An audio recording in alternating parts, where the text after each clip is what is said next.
Hello, friends. Uh, Welcome to our discussion on China-Pakistan Economic Corridor. This is your host, Adnan Qaiser. Those of you who have been with me consistently in the past 9 chapters or 9 segments of this discussion, you know that we have discussed quite a few aspects of China-Pakistan Economic Corridor, which is also called as CPEC in this world. In this chapter 10, which I had mentioned, it's very important. We would like to discuss some of the impediments or obstacles which this CPEC faces from 3 angles.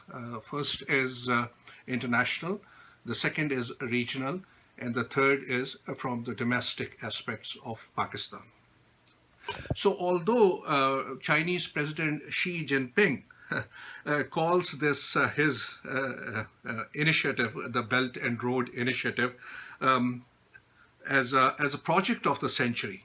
The Chinese media also, feels proud in calling it as a gift of the ancient Chinese civilization's wisdom to the progress and development of this world. The Chinese media also calls it the path of Xi Jinping. This ambitious undertaking, ladies and gentlemen, is full of risks, which come from geopolitical and security related risks, as well as economic risks. The Economist magazine, which is very renowned in the world, noted in its edition on 26th of July 2018, which I will paraphrase for you. It says, even if China does hope to use the BRI, the Belt and Road Initiative, as a political tool to beat back the Western influence, Beijing is bound to face difficulties. As the projects go awry, debts go bad, and people in different countries of the world through which the Augurs passes grow hostile towards the Chinese presence. History suggests that simply doling out money will not on its own usher in Pax Sinica. Pax Sinica, ladies and gentlemen, is a Latin word which means Chinese peace. Through its social, cultural, economic, military, ideological hegemony and influence, basically in East Asia. This term refers back to the ancient times starting from 1046 before Christ or BC to 1911 Anno Domini, what we call AD. During this period, long distance travel flourished, new population centers emerged, and people thrived and progressed. Their standards of living rose considerably, and the civilization overall gained more knowledge and erudition. Erudition means learning and scholarship. So it is usually that period which had been governed by various Chinese dynasties, which included the Western Chu, Zhou, Western Han, Eastern Han, Tang, Ming, and Qing dynasties. During these periods, China maintained its dominance civilization in the region due to its political, economic, and military power in the region. Remember, I had told you in the past during the course of this discussion that China always calls itself as a Middle Kingdom, as well as Shangri-La. So Shangri-La means heaven on earth. So those of you who are interested to know more about that, I have a book called Civilization History. It says from the dawn of civilization to the present day. It's humongous, overwhelming, but don't get overwhelmed. I'm sure you can get access to it from your university's libraries. A very informative book to learn how the various civilizations evolved over a period of time. So internationally, BRI or Augurs is generating a mixed response. While it is being welcomed in a few countries, It has also put some of the global powers at unease and discomfort. Considering our interdependence upon each other worldwide in this 21st century, ladies and gentlemen, uh, the revival of the ancient Silk Route is being lauded in some quarters as it comes out in a revived shape with an expanded form of what we call Pacific Silk Route, a Silk Road on ice that means that crosses the Arctic Ocean in the north, and even a digital Silk Road that connects the cyberspace. And you never know with the pace at which the human race is taking progress and is racing towards outer space and other planets. Maybe this Silk Route may one day gets extended to space civilizations one day. So hope for the best. So, but on the other hand, considering the risks that have been associated with BRI and OBOR, such as piling up huge amounts of debt on poor countries and forcing them to accept the influence and hegemony of an ever-rising China and its strategic hold over them. The Belt and Road Initiative is viewed with quite a concern and great suspicion as well. So it is said internationally that this project of the century may help some economies, but it comes at a great political cost, as well as it binds the sovereignty of the nations. So, BRI or Belt and Road Initiative's clumsy metaphor is also amusing, ladies and gentlemen, as the term itself is pretty confusing. The road refers basically to the sea route, while the belt means that all the corridors and the passages over land which are connected are referred to the belt. In January 2018, France President Emmanuel Macron warned that the Belt and Road Initiative cannot be the roads of a new hegemony that will make the countries that it traverses into vassal states. So, vassal states, I have mentioned to you earlier, are satellite states or dependent states on a stronger state, which could be your neighbor or somebody else. The French president, also added the ancient Silk roads were never purely Chinese. These roads are to be shared, and they cannot be only one way. So, coming to the CPEC's challenges now. In my research paper, which I had written sometimes back in 2015, it was titled Balochistan Separatism, the Geopolitics of Gwadar and China-Pakistan Economic Corridor. I had pointed out a few challenges which are no less relevant even today and keep posing a threat to the successful implementation of CPEC through Pakistan. By the way, I found that some of you have noted that I forgot to give you the title of my paper, which I had written in 2014, and I think I mentioned it to you in part 7 of this discussion. That paper was on Sino-Pakistan relation. The title was The Beijing Bend, the future trajectory of Sino-Pakistan relations. So an abridged version in 2 parts had been published by the Conference of Defense Associations Institute in Canada, and you may like to search it on the internet, or you can get access through my LinkedIn account as well. So coming back to our discussion on CPEC challenges. First of all, the United States response to CPEC remains unclear.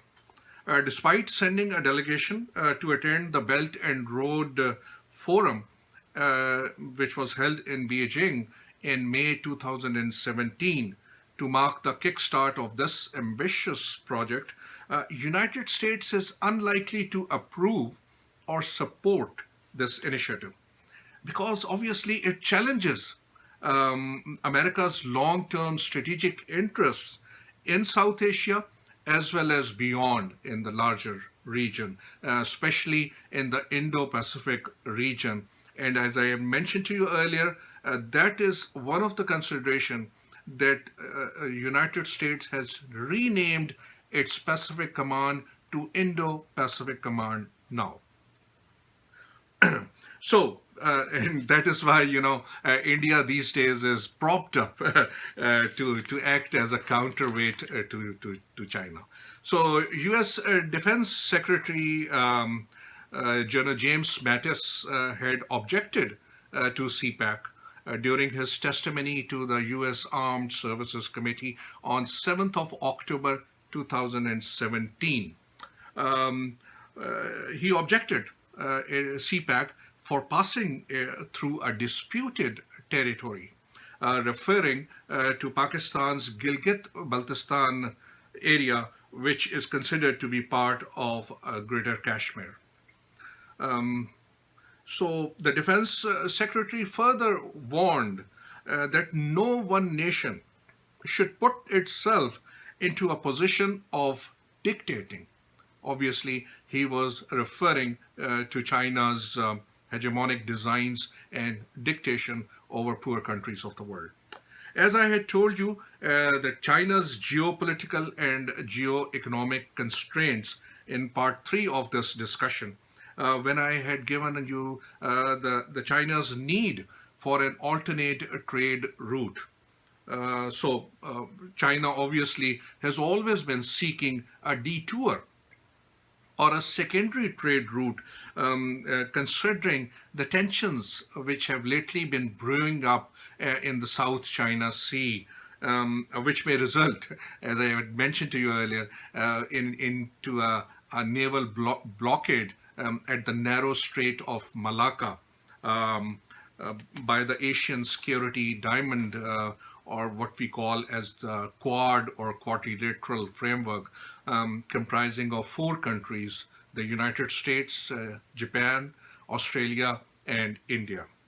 So a rising China, which plans to become a full-fledged military power by the year 2050, with a world-class military to defend Chinese global interests worldwide, as declared by President Xi Jinping during the 19th National Congress of the Communist Party of China from 18th to 24th October 2017. Which I have already mentioned to you in part 3. You must also keep in mind about the Chinese factories and industries, which I had mentioned to you earlier. They critically need crude oil as well as raw material, and obviously in return to transport their finished goods to the world markets. So trade routes are pretty essential for China, and CPEC plays a major role in that. And if you compare CPEC with BCIM or Bangladesh, China, India, Myanmar corridor, again see there is an obstacle to it because India hinders in between that route. So come hell or rainwater, China is going to ensure that CPEC becomes successful, and ultimately it becomes implemented. And if you remember, I have mentioned this aspect earlier to you, that when this Karakoram highway was started building, which was passing through Khunjra Pass down to Pakistan during the late 1970s, the idea behind making the Karakoram highway was the same, that China had always been seeking an alternate trade route. So as I had mentioned to you about the China's growing naval presence in the Indo-Pacific region as well. So there are increasing international concerns that the bolstering Sino-Pakistan relations or cooperation may lead to making the Gwadar deep sea port into another naval outpost among many of China's strings of naval pearls. Currently, the ports which are in China's control in Myanmar, Sri Lanka, and Djibouti. So, although refuted by Beijing, a Pentagon's report has already claimed about China establishing its military bases in Pakistan. Very important. To the extent that some international scholarships, ladies and gentlemen, sometimes claim that China's People's Liberation Army contingents are already present in Pakistan's Gilgit-Baltistan region. Of course, there is no proof to that claim as yet, and it has also already been denied by the government of Pakistan. However, the US Department of Defense annual report, which I'm just referring to you, was submitted to the US Congress in May 2017. It was titled Military and Security Developments Involving the People's Republic of China 2017. Secondly, India remains a major roadblock in the successful implementation of CPEC. Protesting the corridor passing through the Indian-claimed Kashmir in Pakistan and Aksai Chin region in China, which India claims to be its integral part. New Delhi has publicly rejected the CPEC initiative. India not only boycotted to attend the BRI forum, which I mentioned, which was held in May 2017 in Beijing, but Indian Prime Minister Narendra Modi had raised this issue to the Chinese President Xi Jinping very strongly, telling him point blank that CPEC is unacceptable to India when the two leaders met in China in June 2015. Citing the India-Pakistan dispute on Kashmir as a matter of concern, a report by the United Nations Economic and Social Commission for Asia and the Pacific, it is also called as ESCAPE, on 24th of May 2017 had also warned that CPEC might create geopolitical tensions with India and ignite political instability in the region. Unsurprisingly, our line of control at Kashmir remains hot, as you know, with regular exchange of fire taking place between the two armies of the world, and unfortunately causing loss of life every day, which is pretty unfortunate and ironic. Even the Indian Army chief has threatened Pakistan for another surgical strike inside Pakistan after what India claims that one was conducted on 29th of September 2016. Pakistan Army immediately refuted that claim. So CPEC further challenges India's plans to its Central Asia and Eurasia connectivity through the Iranian Chabahar port and the north-south corridor passing through Iran and Afghanistan. If you guys remember, I had given you the two alignments of the north-south corridor through the Iranian Chabahar port in part 2 of this discussion. So, moreover, the arrest of the Indian spy naval commander Kulbhushan Yadav in Pakistan in March 2016, confessing to his subversive activities to sabotage the CPEC in the Balochistan provinces, demonstrates India's will and determination to derail the CPEC project at any cost. Ladies and gentlemen, in this tricky business or game of spy warfare, rarely countries use their regular soldiers these days. This arrest of a serving naval commander has probably occurred after at least Second World War. And India had been totally naive and clumsy, I would say, for having sent his serving naval commander to sabotage this CPEC project. But mind you, there's been some element behind this, because it is said that India had been trying to find an appropriate amphibious landing sites on Pakistan's coastline for the arms shipment to the Baloch rebels and separatist groups. So only a person who has a naval background and he has a naval training, so he could only suggest those secret or clandestine amphibious landing sites through which these transactions could take place. So, however, unfortunately, our last government, the government by the Pakistan Muslim League Nawaz, and our Prime Minister did not draw due dividends from the arrest of this naval commander, and the opportunity, it seems, has been lost when Pakistan allowed the case to be contested at the International Court of Justice at The Hague in Netherlands. So despite a Pakistani military court had sentenced the spy to death on 11th of April 2017. So Pakistan's military, however, does not mince its words when it comes to blaming India for subverting CPEC in Pakistan.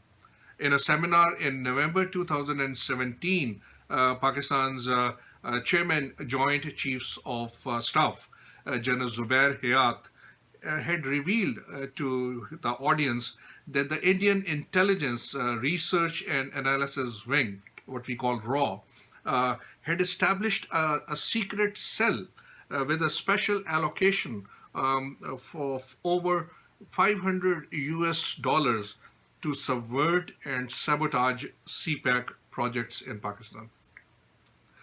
Third challenge to CPEC, ladies and gentlemen, comes from the Uyghur terrorists or fighters. This is a contentious issue, keeping its Uyghur Muslim population in the Xinjiang province suppressed. China keeps complaining to Pakistan, of course, behind closed doors, about these Uyghur terrorists having sanctuaries in Pakistan's lawless tribal areas. Driven by the Islamic fundamentalist ideology, Pakistani jihadi groups carry strong sympathy and linkages with their brethren under persecution by what they call godless or atheist China. So obviously these terrorists or Islamic, they call Islamic freedom fighters, they would not see the larger economic benefits which is brought by CPEC to the whole region. In the previous segments, ladies and gentlemen, I briefly talked about this ethnic Uyghurs suppression by China due to their Islamic practices, putting them en masse in political detention camps for their brainwashing or ideological reorientation, or what China calls political indoctrination, which obviously the West sees as human rights abuses. However, from the Chinese perspective, this is done to counter the rising threat which comes from the Islamic and extremist groups or religious extremism. China gives reference to the terrorist attacks which took place in Europe and blames Europe for not having countered this Islamic resurgent movements which caused such harm and led to those terrorist attacks. But however, there is a natural resentment among the Muslim population of Uyghurs against China. So again, as I said, it's a contentious subject. Obviously, we can discuss it later at greater length. Number four is Pakistan's near hostile relations with Afghanistan, which keeps both countries edgy, scrabbling, and unstable. So, both the Pakistan and Afghanistan are commonly called as conjoined twins, right from their birth. Sometimes Afghanistan is being called as Pakistan's fifth province as well. But anyway, Pakistan keeps accusing the Afghan government and its intelligence agency of for granting sanctuaries to the Tehreek-e-Taliban Pakistan elements and other anti-Pakistan terror groups from where they keep launching terrorist attacks in Pakistan. We had seen a very heart-wrenching terrorist attack which was carried out from Afghanistan on one of the army public schools in Peshawar in December 2014, which was pretty unfortunate. So, ladies and gentlemen, understand that as Pakistan's western flank remains vulnerable and unstable, CPEC security cannot be guaranteed. Fifth is the stark cultural, linguistic, and religious dissimilarities between China and Pakistan, which will further come out in open as CPEC progresses ahead. China is not only bringing its cement and steel, but it's also bringing its own labor, citing language issues. So, in one of the Pakistani television programs, ladies and gentlemen, I even heard about hushed voices in Pakistan complaining about Chinese prisoners working on CPEC projects in Pakistan. All this is quite worrisome, understandably, though we cannot talk about it because there is no concrete or authentic evidence as yet present about it. So as I mentioned to you, everything is being hushed up about CPEC, so much of it we do not know.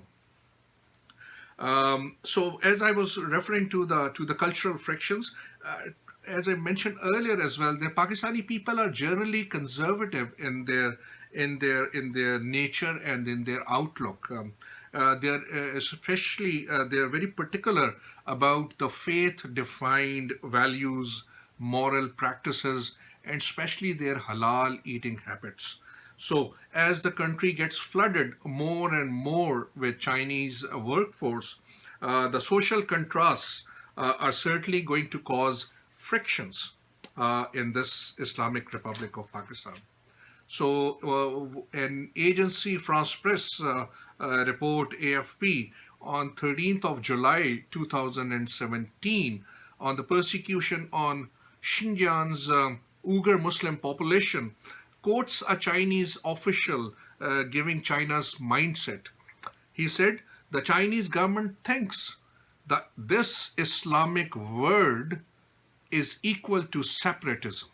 So this is China's outlook about Islam and the Islamic people as well as in the larger context. Number six, ladies and gentlemen, are Pakistan's own innumerable internal dichotomies and discrepancies. Number one is our natural civil military frictions, which have been ongoing since 71 long years. So despite apparently being on the same page on CPEC, the political and military leadership have had some divergent views towards CPEC, at least until the last government of Pakistan Muslim League Nawaz.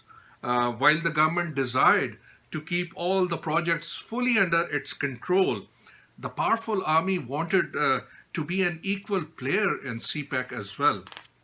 So the government's lack of transparency in signing loans and offering sovereign guarantees to China, not to mention arbitrarily planning industrial zones, of course for political mileage and perhaps kickback purposes, as well, had upset and unnerved the military pretty much.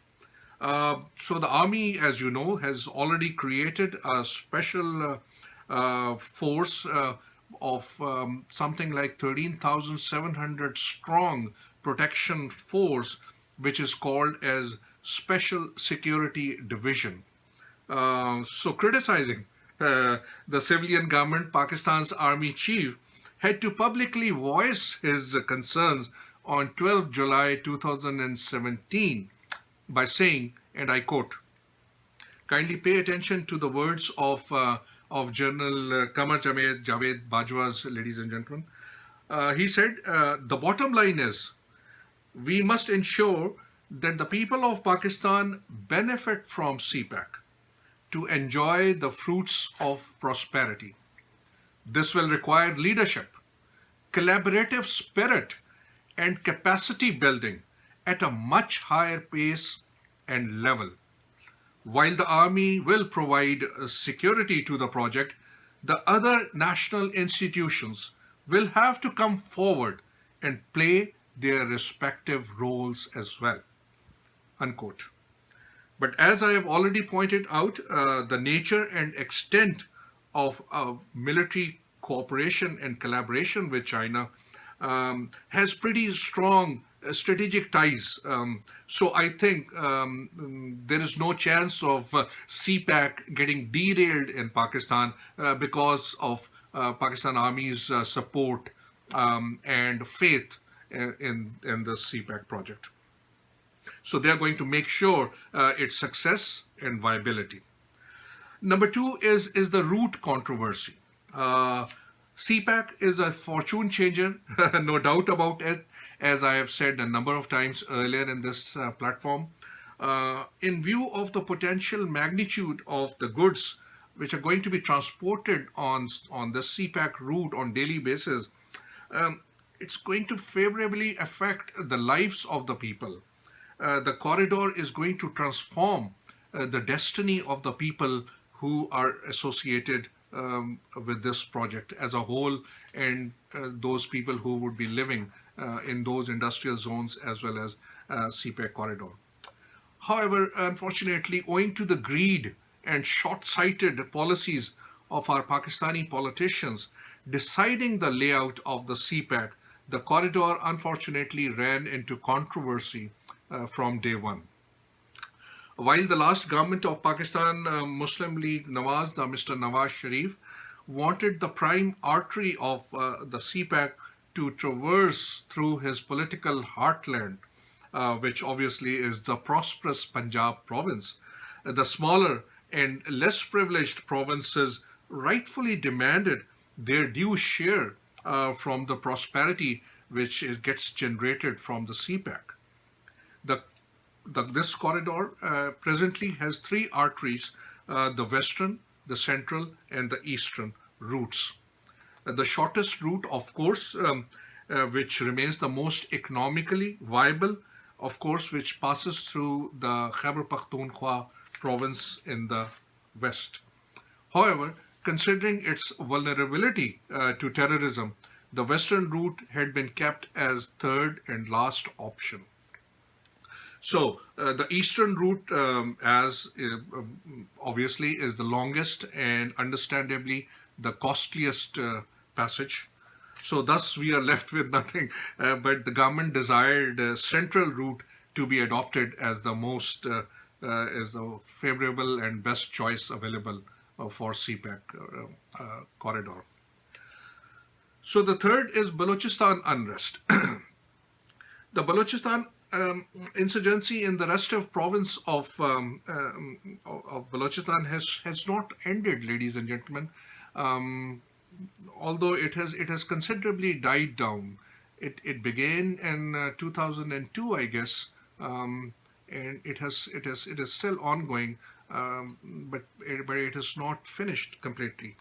The Gwadar port city, as you know, remains prone to terrorist attacks, and so is the long CPEC route that traverses through the province, where the government's writ remains lacking due to perpetual neglect and denying the people of their rightful rights. It's a long debate to discuss and explain why and how much the hapless Balochistan province has been neglected in the past, with at least 5 insurgencies which took place in the past 71 years. So when people are denied with their basic and fundamental rights, their legitimate rights, and their rightful share in the economic prosperity of the country, and even the basic health facilities and education facilities are not granted to them, then I guess we cannot blame them for playing into the hands of the enemies of Pakistan. Very interestingly, but also quite alarmingly, there have been reports in the media about China not only influencing the elections in Pakistan, which took place in July this year, 2018, but has also taken a lead role in holding direct secret talks with the Baloch nationalist leaders to end their insurgency in Balochistan province, bypassing the government of Pakistan. I'm referring to two reports, media reports. One came out in the Distinguished Diplomat on 11th of July 2018, again casting aspersions on China influencing elections in Pakistan. And the other report was titled Beijing in Balochistan, which was published by a very eminent newspaper, The News, in Sunday on 11th March 2018. So remember my words. This is a matter of life and death for China to have CPEC up and running. And for that, China will go to any extent. So, number 4 is Shia-Sunni sectarian conflict areas. Sectarian killings in Pakistan has kept the country volatile and bloody.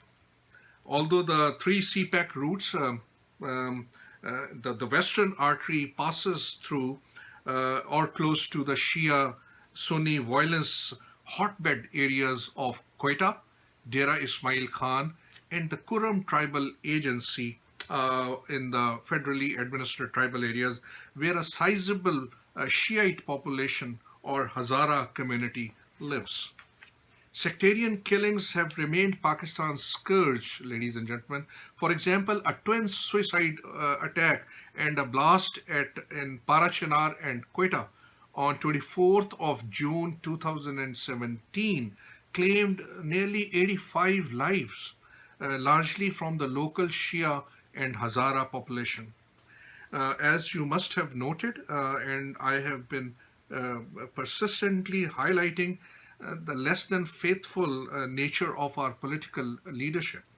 It must be kept in mind that it has been our political parties that have resisted any Rangers or military operation taking place against the sectarian and jihadist outfits in the Punjab province. So it is on record that the Sharif brothers, the one in the federal government and the other one in the Chief Minister Punjab, they themselves they have been ruling Pakistan since 1990s, unfortunately, and they have always appeased these proscribed militant sectarian groups, considering them their right-wing vote bank. So please go and look for a damning report which had been published by the Long War Journal on former Punjab Chief Minister Shahbaz Sharif seeking to strike a peace deal with Al-Qaeda and Pakistani Taliban in July 2010, pleading them to spare his province from terrorism. This indicates PMLN's policy towards condoning sectarian militants. You would be horrified to learn that when Sharif's brothers were already in power, a total of 220 sectarian attacks took place in the country, killing 687 innocent people and injuring 1,319 others. These figures are from 2013, and they have been published by the very eminent institute in Pakistan. It's called the Pakistan Institute for Peace Studies. It came out in its annual report 2013. Furthermore, all the three CPEC routes culminate at the hotbed of sectarian clashes, which is called Kohistan and Gilgit-Baltistan, threatening the very security of the passage. In one of the most unfortunate and most internationally embarrassing terrorist attacks in Pakistan, 9 foreigners, including 3 Chinese mountaineers, were killed at Nanga Parbat Peak in Gilgit-Baltistan in June 2013. There had been a very tragic incident which is called as Gilgit massacre, which took place in 1988 in Pakistan, in which nearly 700 people were killed. Very unfortunate incident. So Gilgit-Baltistan is extremely vulnerable owing to a new phenomena which is taking shape and roots in Pakistan, ladies and gentlemen. It's not being discussed, unfortunately, but it has gained a lot of significance lately as we are seeing this new phenomena when a majority of the Sunni population has started to view the Shiite population as non-Muslims. So the Ismaili or Hazara or Shiite population in the country is also viewed as, unfortunately, non-Muslims. This is a very, very worrisome trend, and unfortunately, neither the government nor the ulema or the religious scholars in our country are doing anything about this thing. So it is creating a societal chasm or fault line, and which is getting more and more stronger every day. You must have read in the news on 3rd of August 2018 about a terrorist attack, or the miscreants. They had burnt 12 schools in Daimir district in Gilgit-Baltistan, 3rd of August 2018, pretty recent. So coming back to our discussion, fifth element is the terrorism, which hinders the successful culmination of CPEC. Despite controlling this menace of terrorism through military operations, Zarb-e-Azb in North Waziristan, agency which started in June 2014, and Radul Fasad, which was basically an intelligence-based operation, which is taking place in all over the country. Internal terrorism has not completely ended. The problem is this, that while the military stays focused and resolute in its intentions to eradicate extremism and terrorism, our civilian government has virtually slept over its 2014's National Action Plan to rid the country from the scourge of extremism and terrorism. People have rightly ridiculed the government's inaction on its National Action Plan as nap or sleeping. So CPEC's western route would be particularly hazardous as it travels right next to the lawless tribal areas which some of the self-serving politicians have long refused to be integrated into the mainstream country. So FATA, or the federally administered tribal areas, have thankfully now been merged with the Khyber Pakhtunkhwa province. However, it's a long way, ladies and gentlemen, until the internally displaced people from the military operations or the IDPs are honorably rehabilitated back and their lives and livelihood begin afresh once again, so that this threat of terrorism could be countered effectively. So the Afghan refugees is a second concern, who have found shelter in Pakistan for the past nearly 35 years since the first Afghan jihad, which took place against the former Soviet Union during the 1980s.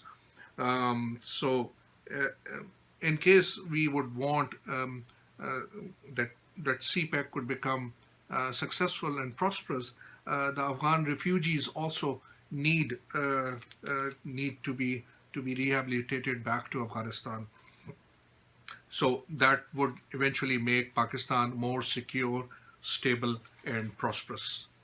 With this, I come to an end of this part 10, ladies and gentlemen. Some of you might be finding this lengthy discussion a drag, but this is essential for your understanding and comprehension. You need to fathom all the related aspects of CPAC to understand its benefits as well as its challenges, and then you have to find their solutions as well. So until the next chapter, this is Adnan Qaiser signing off. I'll continue our discussion, which will be the last part of our discussion. Will be chapter 11, and then we'll be over with this discussion on CPET. Thank you very much. Take good care of yourself.